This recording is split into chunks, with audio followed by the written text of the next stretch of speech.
여러분 안녕하세요. 창공은 나를 보고 티 없이 산란해 중무시의 나홍선사 고려에서 했다야 중국산 붉어진다에 관해서 말씀드리겠습니다.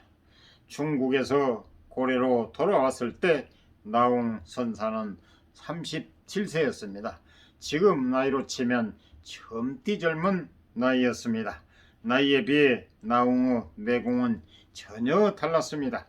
중국인이 무시하자 나홍선사 고려에서 해가 떠야 중국의 산과 바다가 붉어진다.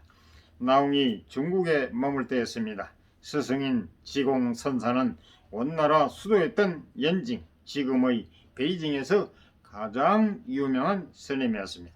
지공선사 밑에는 숱한 중국 스님들이 있었습니다. 대부분 선방에서 참선하며 진리를 찾아가는 선성이었습니다. 지공선사는 그 많은 스님들을 제치고 고려 땅에서 온 나홍에게 판수를 맡겼습니다. 중국에서는 과거 시험에서 첫째로 합격한 사람을 판수라고 불렀습니다. 우리말로 하면 장원급제쯤 되겠지요. 당시 중국의 선종 서찰에서는 수행하는 스님들 중에서 가장 이 스님을 판수라고 불렀습니다. 한국에서는 지금도 총림, 강원, 선원, 윤원을 모두 갖춘 큰 사찰에서 최고 지도자인 방장 아래 이인자를 수자라고 부릅니다. 나홍 스님은 중국에서 10년간 머물렀습니다. 당시 나이는 27세 내지 37세였습니다. 그런데도 지공선사는 나홍에게 판수를 맡겼습니다. 나이는 비록 젊지만 깨달음의 안목이 달랐던 겁니다. 다른 스님들을 능히 일깨우고 가르칠 수 있다고 본 겁니다. 사실 지공선사와 나홍 스님은 스승과 제자 사이였지만 서로의 소리를 알아듣고 고개를 끄덕일 수 있는 서로의 지음이었습니다. 산에 부는 푸른 바람과 강의에 뜬 달을 담아내는 백아의 검은고 소리를 오직 친구였던 종자기만 들었던 것처럼 말입니다. 나홍 화상 어록에는 지공선사와 나홍 스님이 주고받는 둘만의 검은고 소리가 고스란히 담겨 있습니다. 하루는 나홍 스님이 시를 지어 지공선사에게 드렸습니다. 이 마음 어두우면 산은 산, 물은 물인데 이 맘 밝아지면 티끌티끌이 한 몸이네. 어둠이랑 밝음이랑 함께 거두어버리니 닭은 꽃기오 새벽마다 꽃기오. 이 시에는 나홍의 눈이 담겨 있습니다. 어두웠던 눈이 밝아지자 세상이 어떻게 달라져 보이는지 기적인 표현과 깊은 울림으로 나홍은 노래하고 있습니다. 마음이 어두울 때는 산 따로 물 따로입니다. 그래서 산은 산, 물은 물입니다. 나와 너 사이에는 분리의 강물이 흐릅니다. 둘은 하나가 되질 못합니다. 마음이 밝아지자 달라집니다. 산도 비었고 물도 비었음을 깨닫습니다. 이제는 산 따로 물 따로가 아니라 산과 물이 서로 통합니다. 그뿐만 아닙니다. 산과 물만 비어있는 게 아닙니다. 나를 괴롭히는 온갖 번뇌도 본래 비어있음을 알게 됩니다. 내 마음에 쌓이는 티끌을 닦고 쓸고 치우려고 그렇게도 애를 썼는데 이제는 티끌을 치울 필요가 없습니다. 티끌은 그대로 있지만 티끌 자체가 비어있음을 깨쳤기 때문입니다. 그래서 나홍 선사는 티끌티끌이 한 몸이네 라고 노래합니다. 나홍의 깨달음이 어둠과 밝음을 나누는 이분법적 나눔을 거두어버립니다. 바로 그때 닭이 웁니다. 꽃기오. 새벽마다 웁니다. 꽃기오. 그건 누가 우는 걸까요? 그렇습니다. 세상이 몸을 비울 때 비로소 들리는 부처의 소리입니다. 나홍 스님의 시를 읽고서 지공선사는 이렇게 화답했습니다. 나도 아침마다 징소리를 듣는다네. 나홍의 검은고 소리, 나홍의 닭울음 소리를 지공선사는 빠짐없이 알아듣고 마음으로 고개를 끄덕였습니다. 둘의 소리는 그렇게 통했습니다. 그러니 서러우 지음이었습니다. 몽고 제국은 아시아는 물론 유럽까지 손을 뻗쳤습니다. 원나라는 그런 몽고들이 세운 나라였습니다. 몽고에 의해 강남으로 밀려난 중국인들도 마찬가지였습니다. 오랜 세월 자신들이 세상의 중심이라고 믿었습니다. 아무리 철집이지만 동방의 고래 땅에서 온 나홍 스님을 무시하는 일이 없었을까요? 실제 그런 일화도 있었습니다. 나홍 스님이 중국 절강성 향연 남병산에 있는 절을 찾았습니다. 거기서 나이 드신 스님이 물었습니다. 스님 나라에도 참선법이 있는가? 나홍이 고려 출신을 알고 무시하는 발언이었습니다. 물론 그 밑에는 중국인 특유의 중화 사상이 깔려 있었겠지요. 이에 나홍 스님은 계속 절집에서 스님들이 짓는 시로 답을 했습니다. 해 뜨는 우리나라에서 해가 떠야 강남 땅 산과 바다는 함께 붉어집니다.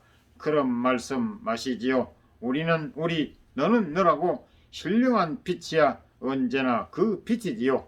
멋지고 통쾌하지 않습니까?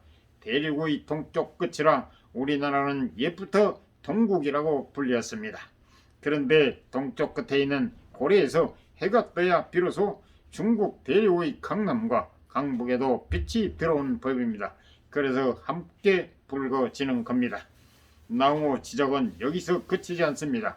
우리는 우리, 너는 너라고 나누고 분별하는 그 마음을 돌리라고 일관합니다.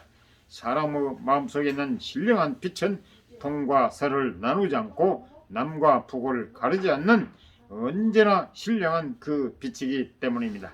나홍은 깨달음의 눈으로 반박과 지적과 가르침을 동시에 전한 셈입니다. 그 노스님은 아무런 말도 못했습니다. 이 일화만 봐도 나홍 선사가 왜 당시 중국에 살던 고려 유민의 자부심이었는지 짐작이 가고도 남습니다. 나홍 선사가 중국에서 고려로 돌아왔을 때는 공민왕 7년이었습니다. 당시 공민왕은 반원 노선을 천명하며 고려의 자주성을 되찾고자 깃발을 올렸습니다. 나홍은 고려로 돌아온 지 4년 만에 공민왕을 만났습니다. 공민왕과 노국 공주는 나홍 선사에게 나라에서 세운 절임 신광사의 주지가 되기를 청했습니다. 나홍이 한사코 사용하자 공민왕은 저도 불법에서 물러나겠습니다 라며 배수진을 쳤습니다. 결국 나홍 선사는 신광사 주지를 맡았습니다. 나홍이 신광사에 머물 때였습니다. 북녘 땅에서 홍건족이 고려로 쳐들어왔습니다. 대륙에서 원나라와 싸우다 쫓게 된 홍건족이 고려를 향해 남아간 것입니다. 당시에는 굉장한 난리였습니다. 임금은 물론이고 도성의 백성도 모두 피난을 갔습니다. 이때 공민왕은 고려의 수도인 개경, 지금의 개성을 떠나 경북 안동까지 피난을 가야 했습니다. 주위 스님들은 나홍 선사에게도 몸을 피할 것을 청했습니다. 나홍은 거절했습니다. 인연이 있으면 살 것입니다. 홍건적인들 어찌 하겠습니까? 나홍 선사는 텅 빈 도성에서 그렇게 신광사를 지켰습니다. 삶과 죽음에 초연한 나홍 선사의 모습에 사람들은 큰 감동을 받았습니다. 심지어 나홍 선사를 찾아온 홍건적의 우두머리는 깊은 가마를 받고서 치명한 초각을 스님께 올렸다고 합니다. 홍건적이 물러나자 나홍 선사는 신광사를 떠나 강원도 평창의 오대산으로 갔습니다. 지금도 오대산 상운사 북대에는 나홍 선사가 좌선을 떠는 나홍대가 남아 있습니다. 또 북한의 금강산에는 나홍 선사가 직접 바위에 새겼다고 전해지는 마에버린 묘길상이 있습니다. 예전에 금강산 내금강에 갔을 때 묘길상 앞에 선 적이 있습니다. 둥그런 얼굴에 온화한 미소, 묘길상 마에부는 고려인의 얼굴이었습니다. 조각 하나하나에 나홍 선사의 손글이 직접 닿았다고 생각하니 가슴 뭉클했던 생각이 납니다. 37세에 고래로 돌아온 나홍은 20년 뒤 57세에 경기도 여주의 실력사에서 입적했습니다. 그때가 1376년 5월 보름날이었습니다. 나홍 선사가 입적하자 중국은 사람을 보내 스님의 사리를 가져가고 일본에서는 스님의 영정을 모셔갔습니다.